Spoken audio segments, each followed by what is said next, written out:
Hello, everybody, and thank you so much for joining us for this month's masterclass. I'm really excited. Um, Selfishly, I like to share my platform with people who teach things that I also want to learn, and so this was definitely one of those cases. Tessa and I connected at some point on Facebook, and it wasn't until I had put out the call saying I was looking for new teachers and who had ideas of what they'd like to share that we actually had even started to engage. And then funnily enough, she was nominating somebody else to speak. And I kind of like creeped her and saw that she was a book coach essentially. And I thought I will actually message her and said like, hey, so are you going to like put yourself forward too, or what's going on here? Cause I do think that this is something that I would like to learn, that our group would really like to learn. So I've shared her official bio in the group already. I love the name of her business. It's kind of cheeky. It's Borrow My MBA, because her feeling is like she's not using it. So if it's going to help you, then by all means. And I'm going to kind of just let her run with the rest of it, because our initial chat alone was magic. I was like, you could literally teach the conversation we just had as a masterclass. And so I'm going to let her share all of her wisdom with you now. Tessa, thank you so much for being here. That was an awesome intro. Like, I need to take you with me everywhere I go, and then like send you in before I go, and then I just come in like, yeah, you know. We can do that. Here's what I want to stress. The first thing I want to do is kill a myth. Everybody has a book in them, period. The thing about it is, the craft comes into play when you decide to determine who your book is talking to, right? I urge everyone not to fall into the trap of, it's for everybody. It's for everyone. And so the way I like to help people kind of see how that's not true is this. When you have a conversation with someone, say you're going to meet a good friend at a restaurant and you guys are going to talk out some stuff. Do you walk into the restaurant and start yelling across the restaurant everything that you're going to talk about? Can you imagine? Like, people are going to be like, okay, so they're planning a baby shower. Way to go. So that's how I want you to look at it. When you write a book, it's a conversation. It's an intimate conversation. It's you and your girlfriend. It's you and your tribe. It's you and your person. It's you and your bestie. It's somebody that you're trying to impart information to. And so it's not necessarily like teaching, even though I'm the queen of the teach-all. But I really want you to hone in on, it's a conversation. That's the first thing I want you to just absorb and really get in your mind when it comes to writing a book. And why is this important? This is important because it sets the tone for how you communicate throughout that book. So everything that you do, like if you go off and you get siloed off and you're going to write a deep book and it's going to just change the world, and then you're going to be like, nobody's reading it. You know why? You didn't include anybody. You got siloed off, and you had a conversation with yourself. It's just that simple. Those things flow out in the format and the dialect and the dialogue in the book, right? So here's the first thing that you want to do when you make the decision, and it is a decision to write a book, right? You want to determine your intentions. What's your intention? This is internal. Your intentions can be uncovered by asking questions like, why now? Why am I doing this now? And here's the thing. I want you to be selfish. Like, you got to be selfish about it. I want to write this book because now's the time and I want to. That's a great intention. Let's go with that, right? It doesn't have to be deep and like, I really want to help the whole world. And that's great. But is that your true intention, or does it just sound good? And why is that important? Because it's about fuel. If you are not clear on your intentions and real with your intentions, you won't have the fuel to keep going. You won't have the fuel to keep going. So think about those people that say, I started the book 6 years ago, and it's like, oh, wow, 6 years. What's going on? I just stopped. They did that whole dive right into the writing. You know, when people say, I want to write a book, where do I start? And everybody comes out of the woodwork and they say, just start writing. I'm the person in the background going, no, like, it's like watching a train wreck for me, right? So setting your intentions. Why do you want to write the book? Why do you need to write this book, right? These are the things that you have to explore. And I'm not saying that you have to sit and ponder and, you know, this has to be a week-long process. This could be just you getting real with yourself and saying, hey, you know what? I'm over this thing. It wasn't easy, but I want to help somebody to really get over this. And it'll make me feel good to help somebody, right? It's kind of deep, but it's kind of not, you know? You see what I mean? So that's the thing. Set the intention, the internal drivers for why now is the time to get your book done. That's one, right? So the second thing, set the goals for your book. I don't know, you're like, didn't I just do that? No, you didn't. Goals are what you want to see externally happen once your book is done. What's your big picture goal, right? Is it, I want to finish this book and then book my calendar out to 2019 with speaking engagements. I want to enroll 5 women into my program that this book is based on. I want to use this book to open doors for me at networking events. External goals, right? I want to be on every podcast I can find using this book to get my foot in the door. What are your external goals? And again, selfish. It's about you. Like, what's your end game? And I know that word, people, you know, hear selfish and it's like, oh, but you are the talent. You are the voice. You are the messenger. So if you don't incorporate what you want and need, you're not going to make any progress, right? Just being honest is a great place to start with writing a book. Be honest about why you want to write your book. Be honest about what you want to see happen once your book is done. Those 2 elements are like gasoline and oil. You can get anywhere at any time with those 2 things in the right vehicle, right? So I really want to stress that. Take the time, be selfish. I know it can be a little hard for us, especially as women, you know, because we're such nurturers. Take this opportunity to nurture yourself so you can get your book done. Okay? So this is my favorite part. I'm so excited.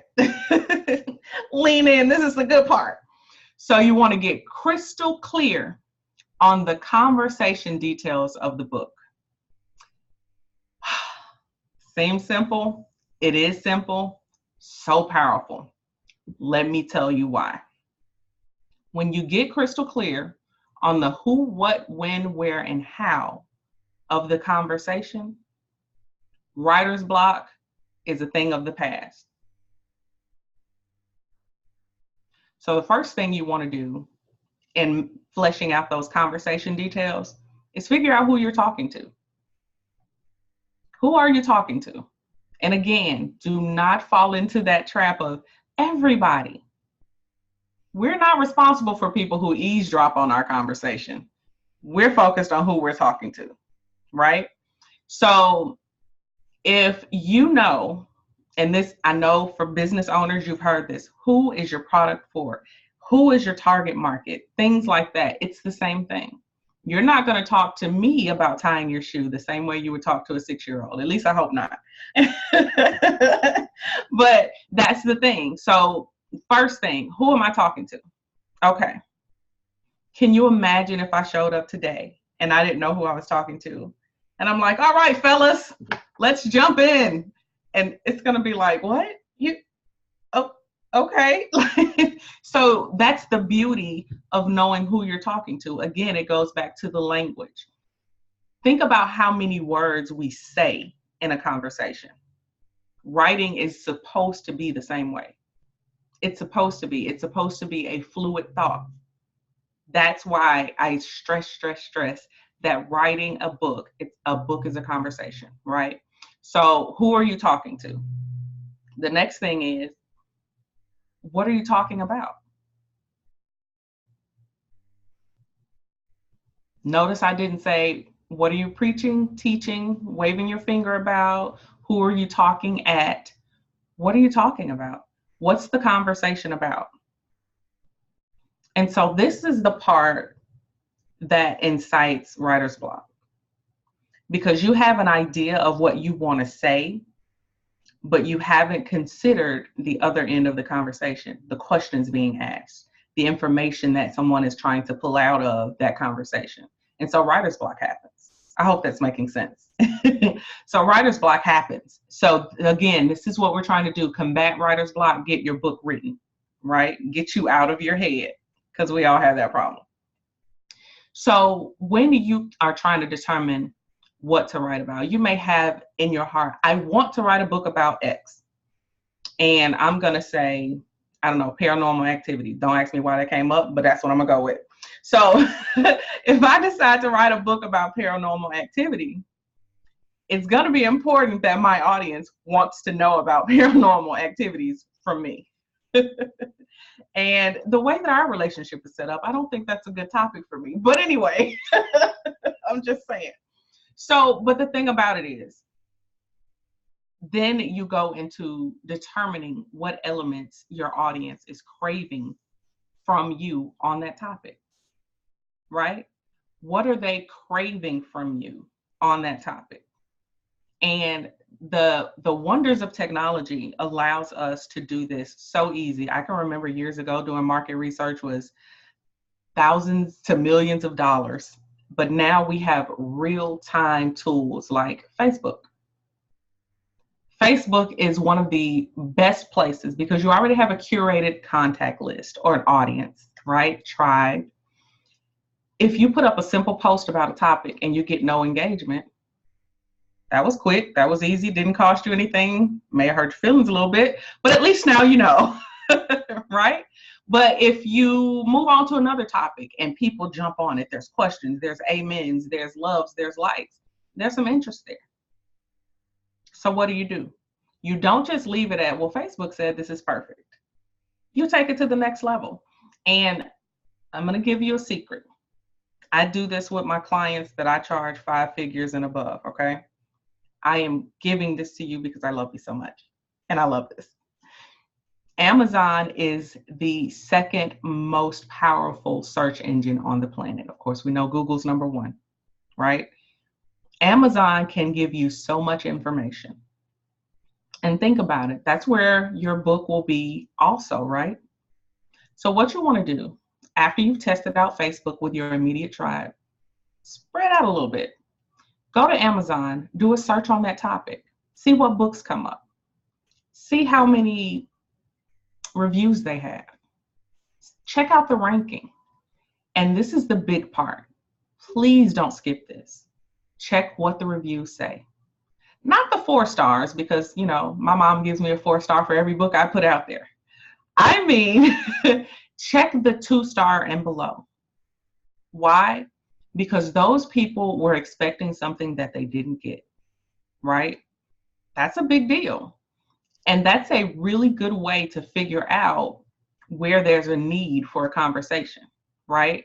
So if they say, well, you know, the title says 16 ways to do XYZ, and I only got 3, and then they told me to reach out to them to be in their program.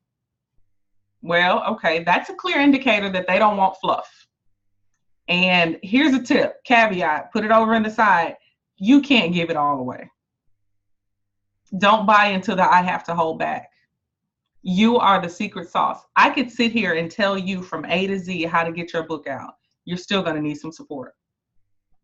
Don't be afraid to put it all out there. Okay?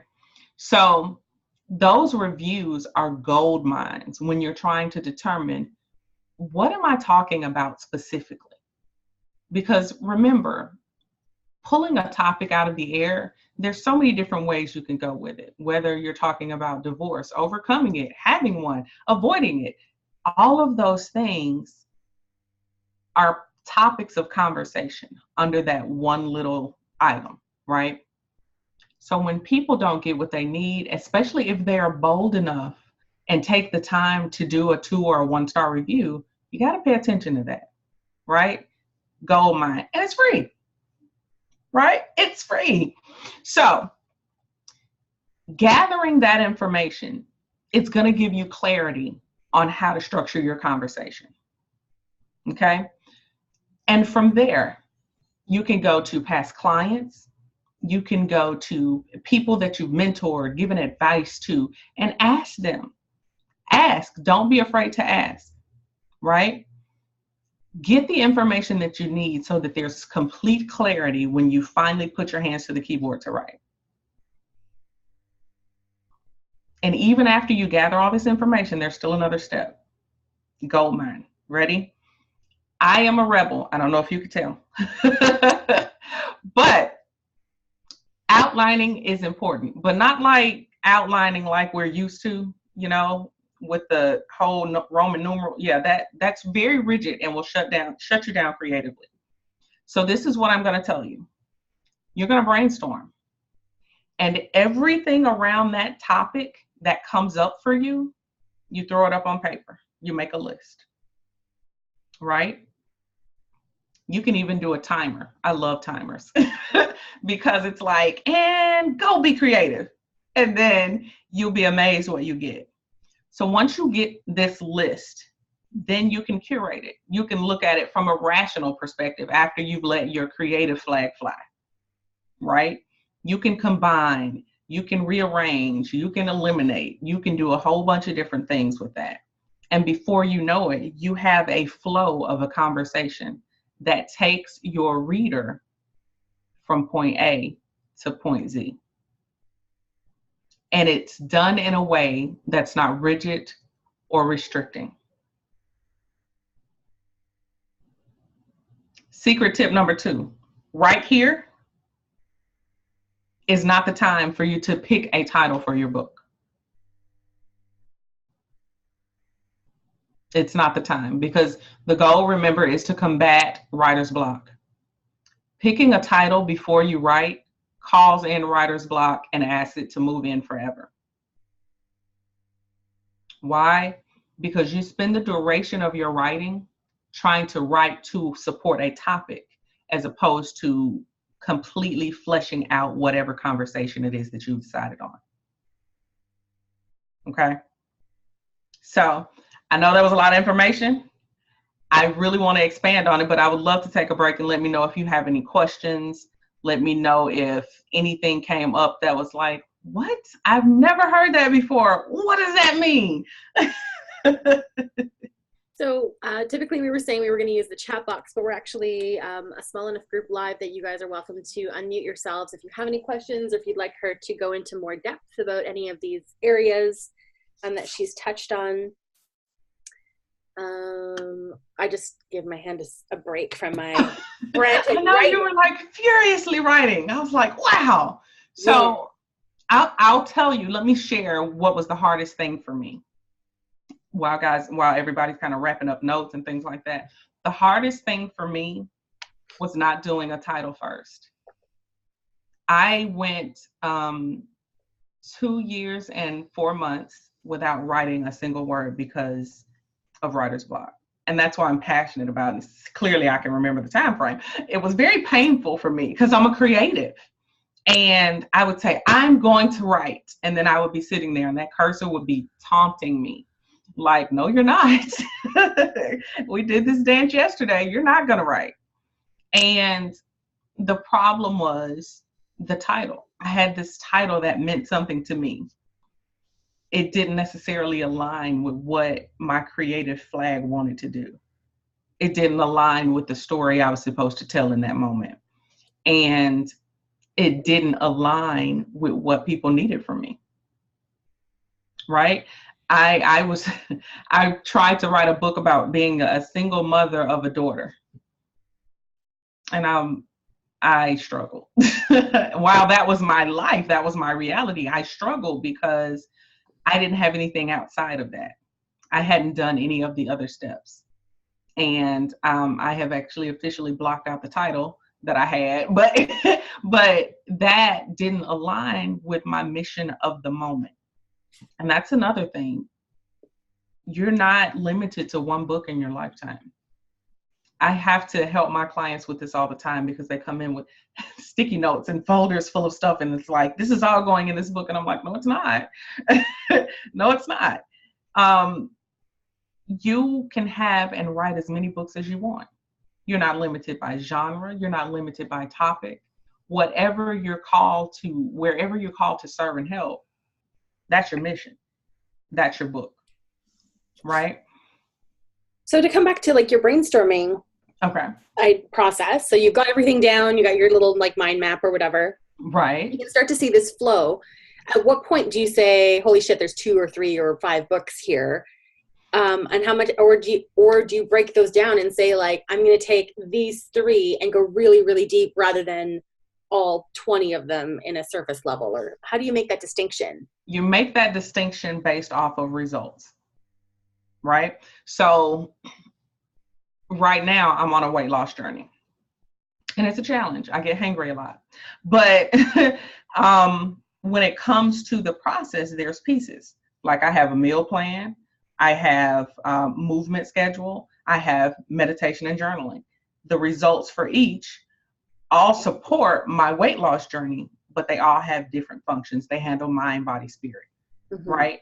So you got to break it down by the result and what it impacts. So for me, I'm working on a book right now that's focused on how to do a 5-figure launch when you do your book, right?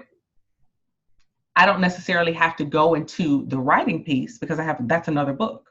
I'm focused on this one result, launch successfully. Right. So after you lay everything out and you go to structuring and organizing, the way I say look at it is like school. What's the kindergarten piece? What's the first grade piece? What's the second grade piece? And can I cover first kindergarten through second grade? How does that tie in? Is there a rest period in between there? Is that making sense?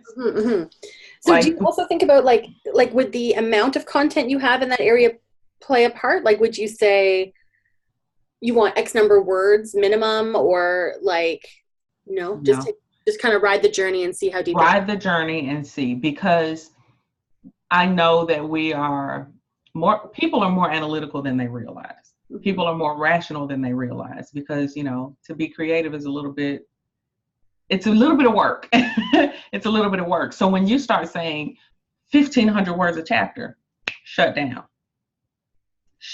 because you don't let the words flow. You're counting them in your mind. There's not a flow there. It's like saying, okay, I'm going to drop a dam somewhere in this river, right here. Like, you missed the whole journey down the river. Right. I hope that makes sense. Yeah. And so these tips and tricks, they seem small, but the whole reason that working together they combat writer's block is because they address that analysis paralysis that we can so easily slip into. It's not just a business thing. It's not just a big decision-making thing. It's a life thing. It's a part of our being. And it happens. It's like, what color am I going to wear today? Like, why should this even be that? I'm not going to die if I put on purple instead of red. It's one of those situations. And so when you go to trying to mandate like that, that's when you invite in writer's block.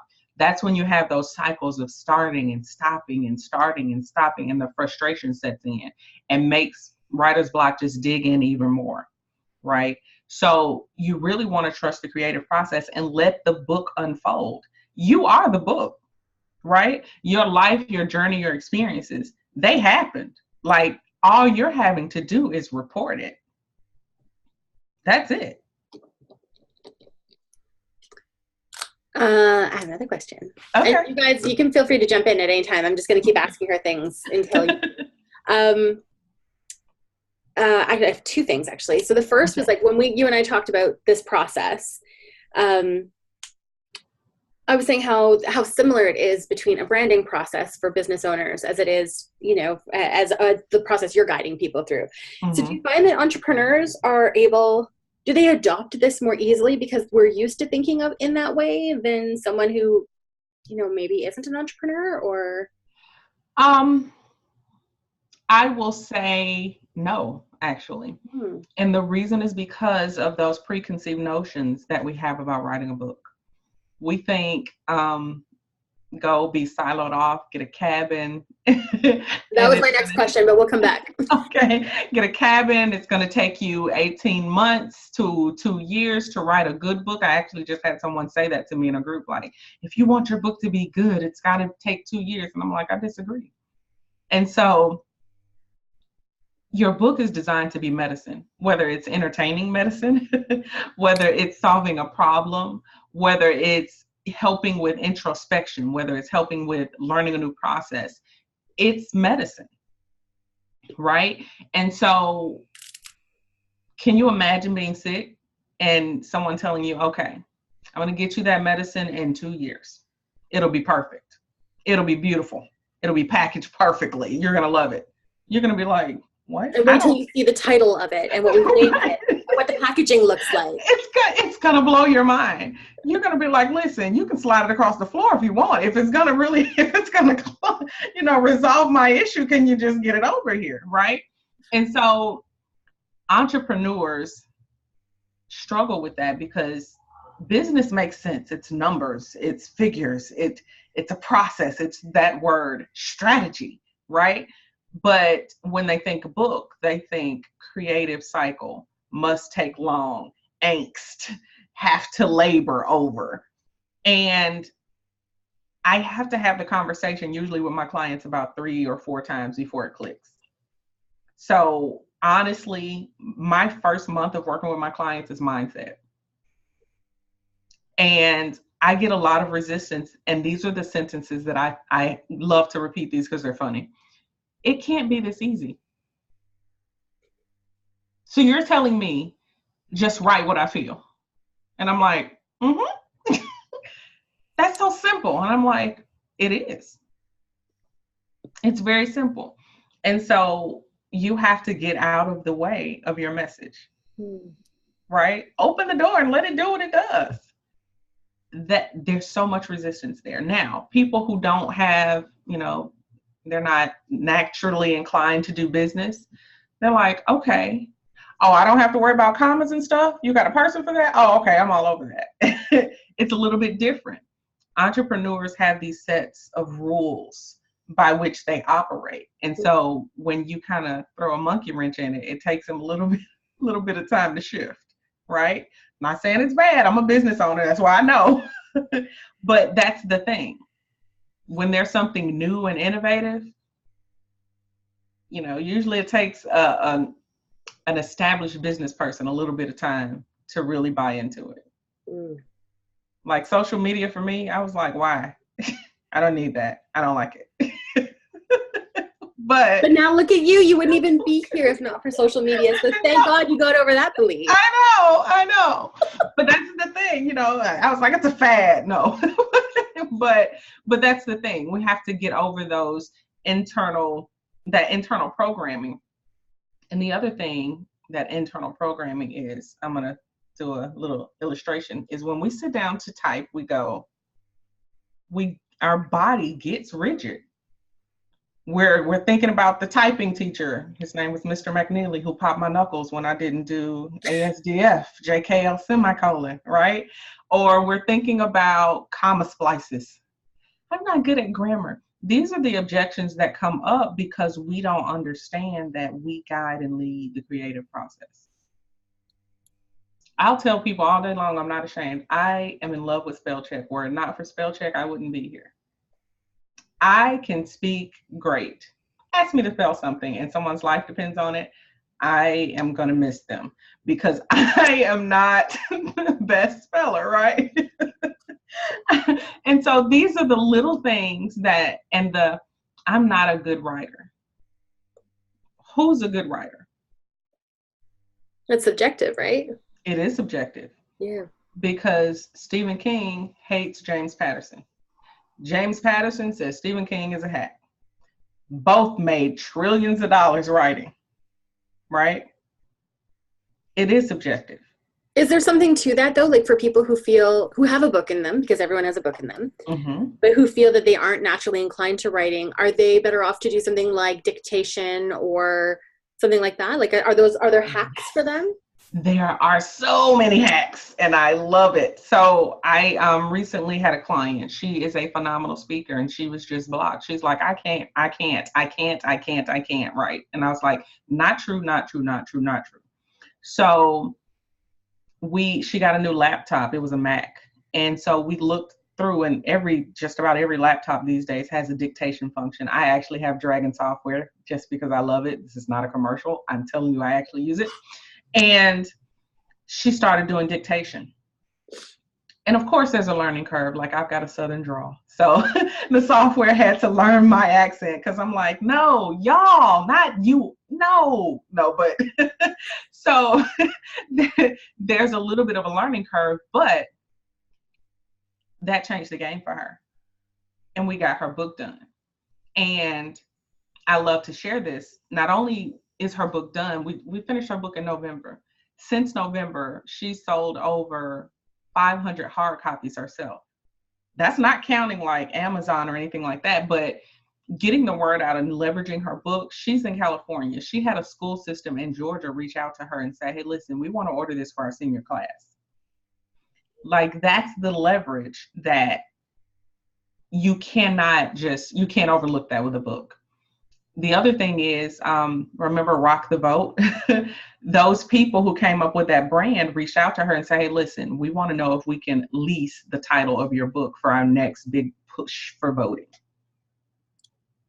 What? I didn't even know that was a thing. What?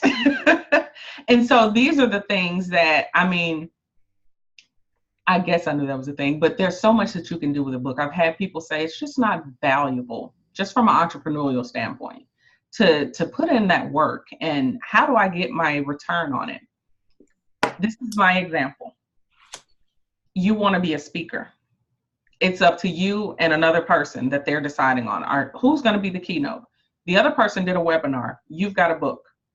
And you can go and say, this is what I stand for. I would love to speak at your conference. Here you go. The other person, what are they going to say? I can email you a link to my webinar.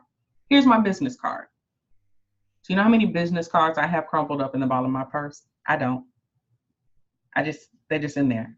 And my dad, he'll take your business card, scratch out your information on the front, and on the back, he'll write important phone numbers. My point is, a book it's a different level. It's a different level of authority. It's a different level of leverage. So even the fact that you want to help someone is amazing, but as business owners, or if you have those lofty goals we already talked about in your intentions and your goals, it's leverage. That's the thing. I am not saying you'll make millions of dollars in sales. I know that you can. I know how you can, but there's so much more to it. There's so much more to it. Now, what was the other question that you were asking about? In the pre-work, about the cabin and the woods. So okay. Not necessarily the cabin in the woods, but is your writing environment, two things. One, is what it looks like, feels like, whatever, is that super important? And two, do you need to be writing in the same place consistently from start to finish so that that tone carries through? Yes and no. Yes, because my office, I can get so much done in here. If I go out those doors, I'm a puppy mother. I'm a mother to a kid. I got a sick kid in there now. She's 16. She's big. She's okay. But I'm that person when I leave out of the doors. And here, I am the creative genius behind my MBA, right? And so even when I walk in here, like I got the big picture window, it's my space. I can say I'm going to go work in the living room. Well, our couch is a big recliner, so how productive is that going to be? And then, Netflix, it's right here. You know, those are the things that you have to think about. Now, if I need a break, this is a big deal. If you need a writing break, take a writing break. Period. Give yourself permission. This is the same thing in your business. Give yourself permission to walk away. Me deciding to get up and say, hey, I'm going to stop, because I was ghostwriting earlier and I got a call to go get the kid. That doesn't mean that I have lost my passion for ghostwriting. I give myself permission to take a break and come back to it. That means I'm not beating my creative muse to pieces. We're partners. Mm-hmm. We're partners.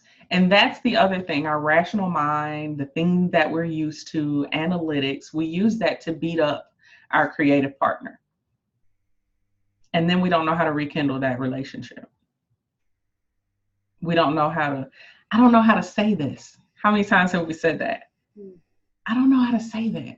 Oh, what's the word I'm looking for? These are all signs that we have disconnected from our creative energy. Or resisting it. Yeah. I was going to say, don't let me get started on resistance. Yeah. In my mind. Yeah. Because I know sometimes when I say that, I'm trying to find, I'm not sharing what's coming through. I'm trying to find the nice way to do it. You know what I mean? Perfect words. Yeah. No such thing. I will tell people in a heartbeat, pay attention to the language that your tribe uses. Right? If I'm a medical doctor and I want to write a book about anxiety, people may not realize they have anxiety. You may want to name your book, Is It Really Overwhelmed? Mm-hmm. Right? Because that's more than likely what your target audience is looking for. How not to be overwhelmed. How to get more organized to prevent overwhelm. But what they're really dealing with is anxiety. Mm-hmm. So that's another tip I want to give you. The language that you're trying, don't ignore that. Yes, you're the expert in whatever it is that you're talking about. But suppose I came in here and I did this, like this is really a thing. Suppose I came in here and said, so listen, there's a technical aspect to doing the cover of a book. First thing I want you to understand is that you can't use flourishes because there's a thing on the internet called crawlers. You're going to be like, what? What? Like, that's valuable and viable information. Yes, but that's the technical side. Mm-hmm. The other side, the simple side is this. You want to be careful how you do your book covers because you want to be searchable. That's it. And so we tend to, it's ego, you know, it's ego. It's perfectionism. It's not trusting that we're an authority. That's a big part of it. That's a big reason why, I want to say this, that's a big reason why you haven't finished your book yet. That's a big reason why you haven't started your book yet. You don't feel like you're an authority. I'm here to tell you, if you're seeing this, whatever day, whatever time it is, you're an authority. You're an authority in surviving to this very day. Like, I can think of some things I've done in my life and I can speak with authority on that. Like, again, I mentioned the kid. I spoke with authority last week when I said, you're not going to wear a jacket? It's 42 degrees. Okay. And that it's the same concept. Mm-hmm. You're not saying you're the authority. You're saying you're an authority. That's where people get thrown off. Again, writers, it's not even writer's block. It's writer's stop will happen. You will never write your book until you realize and understand that you are an authority. Love it. That makes sense. I was going to say, I hope that makes sense. Yep. I was just writing it down. I think that also helps to kind of curb any of the imposter syndrome that comes up for people too. Right. And words are my jam. Words are my jam. And it's amazing the things that come up. Think about that small little difference, the authority versus an authority. Mm-hmm. Absolute, inclusive. So different. And I think too, like with that language piece, sometimes we forget, like, you know, if I take branding and marketing, for example, like I started in that world in 2005. So that's 13 years ago. Mm-hmm. I forget that when I was a beginner, I didn't know what certain concepts meant, or I kind of thought they were the same thing, or, you know, like I thought that, that branding, I don't think I even really knew what branding was. It's hard to remember, right? So we get to this place where we start speaking from where we are now, but we're talking to people who are where we were.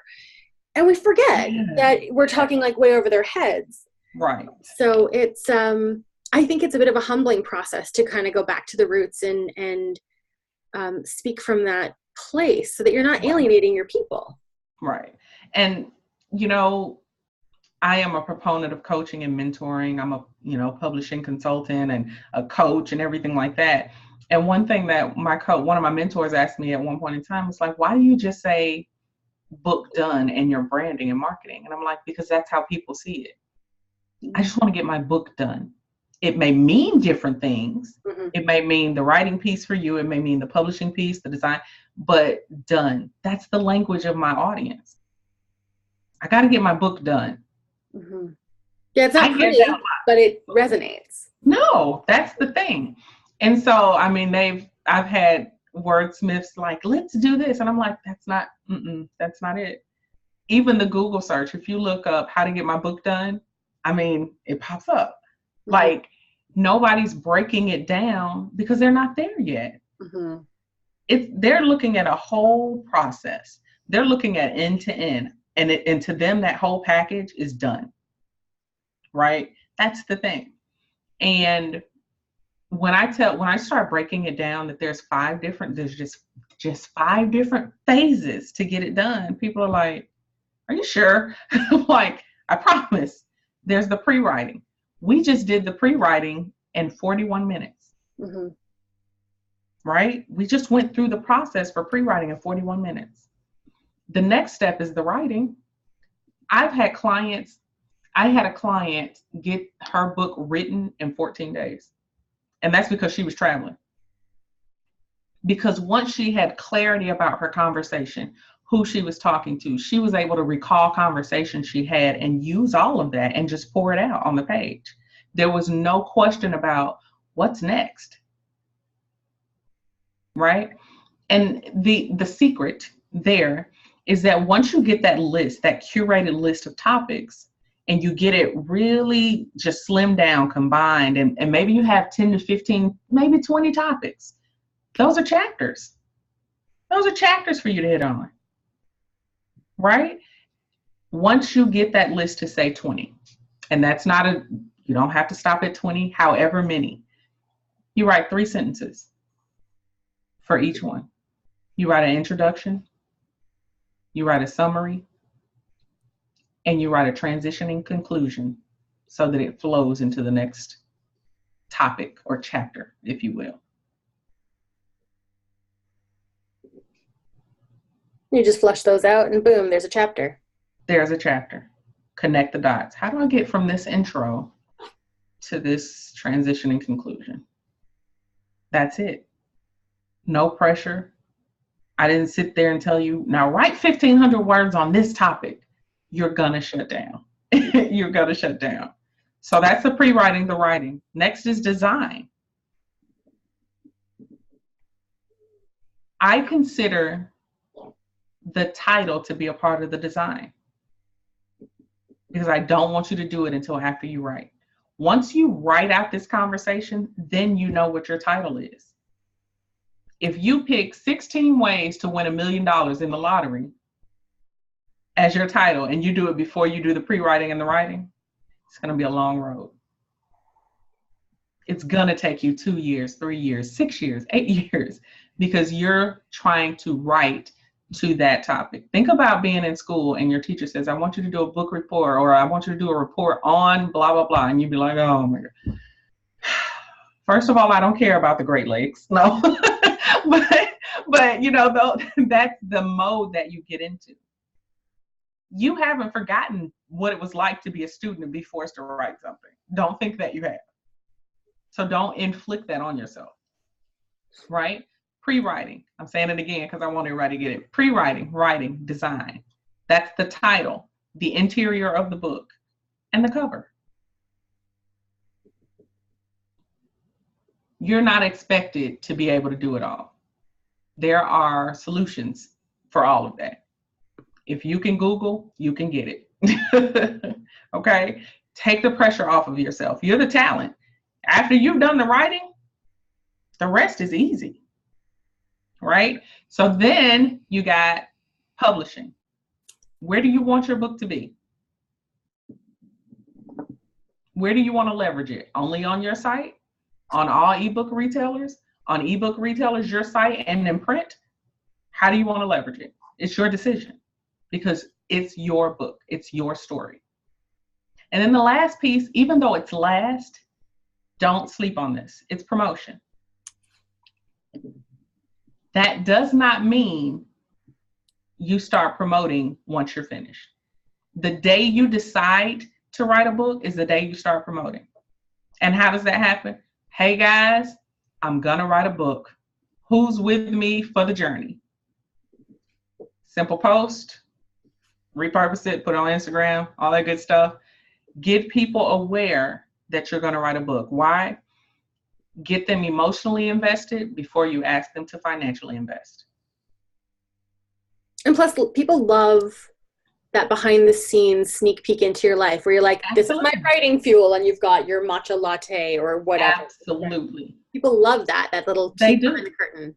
They do. And I had a client, we had a couple different book covers that my team had created. And it's like, hey guys, which one you like best? And they were like, oh, I like that. Oh, that's awesome. I mean, they were a part of the process. You don't have to do that, but it helps. It helps. You can get very creative. I had another client, she pre-sold her book. It's not done yet. We're still working on it. She's a numbers girl. 1111 is her number. She was like, get on my list. You'll get a early bird PDF copy of it, the raw. You'll get, we'll do she called it a book release party, but it'll just be us. She did all of that. And we're still writing, and that's okay. It's good accountability too, so you don't rest on your laurels. It so is. I mean, there's so much that you can do. Promotion is not a one-time thing. It's not hit publish and say, buy my book. That's not it. Right? Promotion could be you doing a weekly live stream about your book process or something that came up for you, because I promise you're going to learn something about yourself as you're writing this book, right? I promise you'll have content that you can repurpose from writing your book. And so that's a weekly live stream, or that's a podcast check-in with someone who has a podcast. There's so much that happens there, right? There's ways to affiliate sales for books. You could do affiliate marketing. There's referral partners. You could discount course programs. If you have a book and you can tell me what's on page blah blah blah of the book, you get 10% off on a course. There's so much that you can do. And so it's one of those things that you don't just do it and then toss it away. It is the epitome of leverage. And for my clients, it means that they can help so many more people. That's what it means. So the 5 steps: pre-writing, writing, design, publishing, promoting. You break down that process. That's the life cycle of your successful book. You can do that. I've had 5 different conversations in Facebook chat at once. So you can do 5 steps that are succinct. You can do that. Does that make sense? Absolutely. Did you girls have any questions that you wanted to jump in with? I know, Tessa, we were going to talk about what you've got coming up very soon, but I wanted to give them an opportunity to jump in before, since I feel like I've kind of blabbed a lot. Me too. I can't help it, though. I get so excited. I love it. You're supposed to be blabbing. I'm not supposed to be the blabber on these calls. That's okay. Okay, Juliet is unmuting herself, I think. She's leaning forward. Yeah, awesome. I don't have a question. I just wanted to say that I'm super inspired, and I feel like I have a plan, so thanks. I'll probably have questions after we get this sort of like this part, Good. I'm excited about that. What was it that really inspired you? Which piece that was that aha for you? Well, all of it, but I really like this 5 phases part. I think it helps me sort of categorize. I've witnessed a few friends write books, and they've kind of really approached it differently, mostly in the post, how they handle it afterwards, like in getting all wrapped up in numbers and like, the technicalities of publishing. And then, this other person just like flew with it, and it was just amazing, and just really kind of engaging and effortless, so I'm kind of, I like the idea that of this sort of including people as you go, and not having to stress about numbers and analyzing and this kind of thing. I really like that. Yeah, really love the conversational piece, because I teach, and my book is taking that teaching into book form. And so I love the idea of just making sure, like, it's like I'm just sitting with a friend, like, I really like that.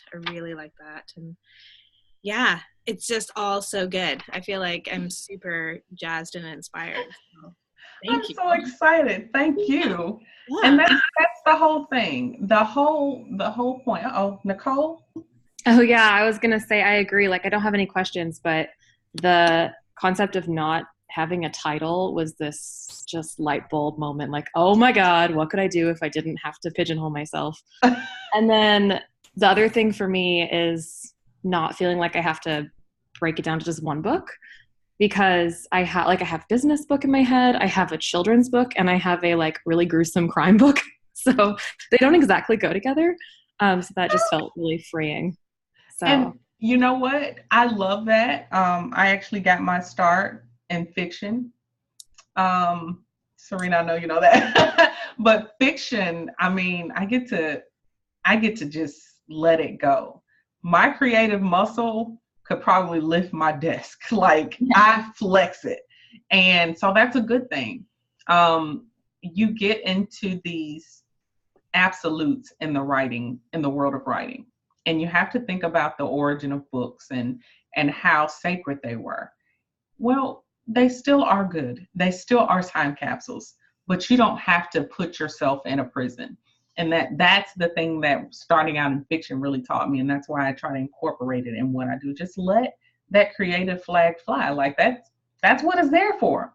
Like, if you weren't creative, we wouldn't have half the things we have. Like, we wouldn't be able to talk like this if somebody didn't tap into their creative energy. And so that really excites me, because it unlocks you. These steps are designed to unlock you, right? And really help you to make progress. It broke my heart the other day when a guy said he'd been working on his book for 2 years, because I was thinking about not so much him as the author, but how many people are waiting on that? Mm-hmm. How many people are like, oh man, he's writing a book. That's going to be awesome. Like, when is that coming out?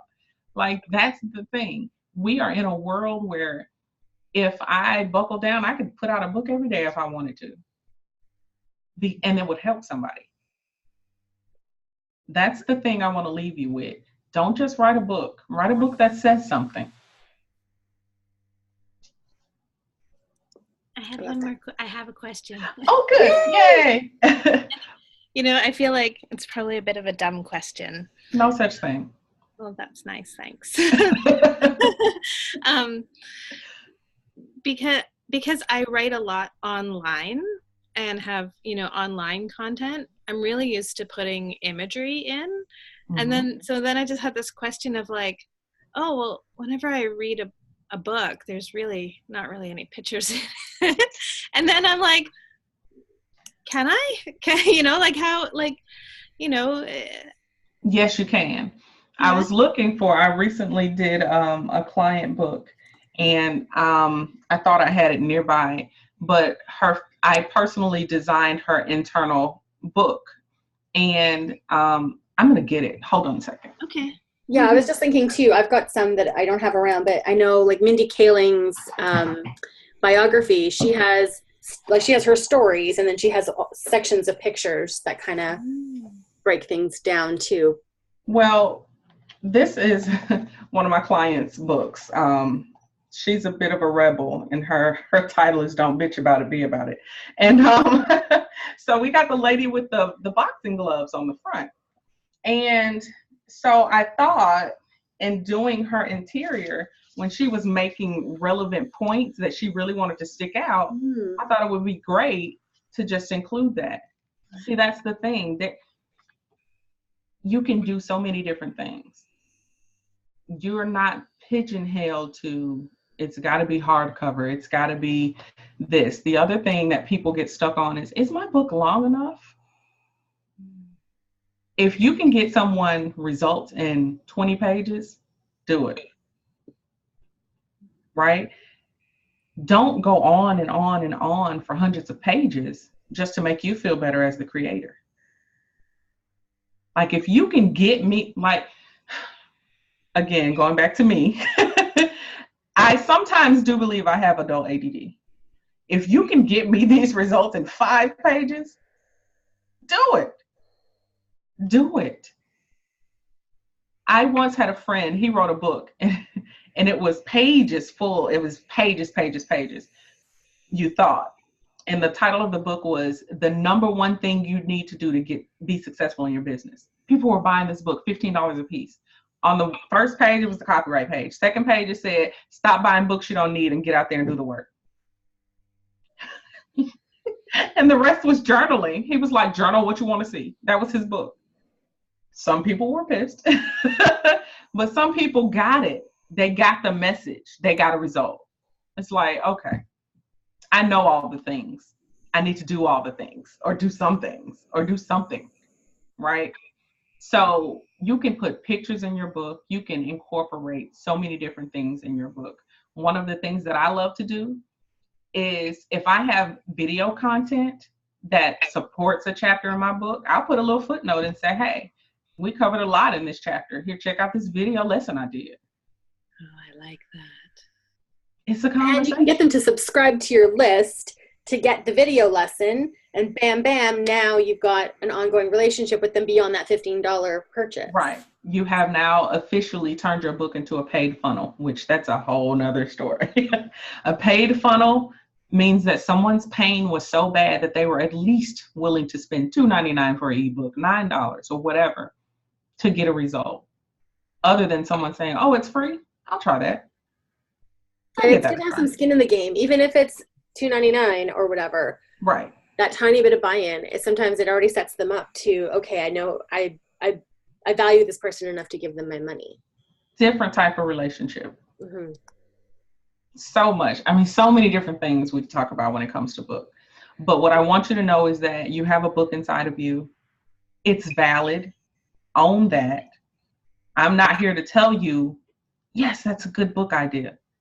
You survived it. You're ready to help someone else survive it. Let's go. It's a book. It's a thing. Make it a thing. Right. And I know you mentioned this a little while ago. I have a boot camp specifically designed for that. It's a 4-week, highly intensive boot camp. And it's designed to help people through the pre-writing phase, because most people don't understand it. It's simple as we look at it, but most people are like, that's it. That's all you got to do. It's designed to help with the writing phase. It's designed to give you the information you need for the design page and resources, because listen, I can do it, but the reason I can do it is because I had to learn it because I didn't have it in my budget. But there are some cost-effective ways to get a book cover done. There's some cost-effective ways to get the interior design, just like I showed you. And I'm not talking about break the bank, got to go get a loan. I mean, Upwork, $10, $15. I mean, there's options, right? And the other thing is talking about those promotion pieces. When we finish in this 4-week boot camp, you not only have clarity, but you could be done with your book, the writing piece, and moved on to those technical aspects. So, and when does it start again? It starts on the 14th. May 14th. Mm-hmm. May 14th. Gosh, it's May. May 14th. It's like, I just realized. May 14th. And if you're interested in that, you can take a look. It's at, can I put it in the chat? You can, but you know what, it would be better so that we get a little bit more exposure to it. There is going to be the promo of like your DIY course. But if you want to write up a post as a follow-up to today in Tribepreneur, okay. So that we can see it, we can click the link, because once we put this live, that link in the chat box goes away. Disappears. So if you don't mind popping it as a beautiful post in the group, I would. And we can get more eyeballs on it. We can click it, and it's a little bit more permanent in the absolutely permanent in the online space. Is that really a thing? Look, permanent in the online space, but yeah, I know. Air quotes. But yeah, that's the thing. 4 weeks to really get you out of your head. That's the thing. It is information disseminated. It's support. There's a weekly call. There's a weekly Q&A all day session. So when you have questions that come up, the goal is to keep you moving forward, get you unstuck before the next bit of information comes out. That's the whole thing. Progress, build momentum. So I'm excited about it because it allows me to do this. I love this. I love doing this. I love saying it's not that hard. This is how you get your book done in 60 days. This is how you get your book done. Your book is almost done. You know, I love that. Your process is really funny because it's giving a linear process so that monkey brain can just shut up to make room for the creative flow and all of that. It's so funny that you blend those two worlds so beautifully. Well, thank you. I agree with what you said. It's totally like, here, hold this rational mind. And it's like, oh, it's like, oh. It feels safe and satisfied and so then right. There's that space. Right. It's totally like, squirrel, check that out.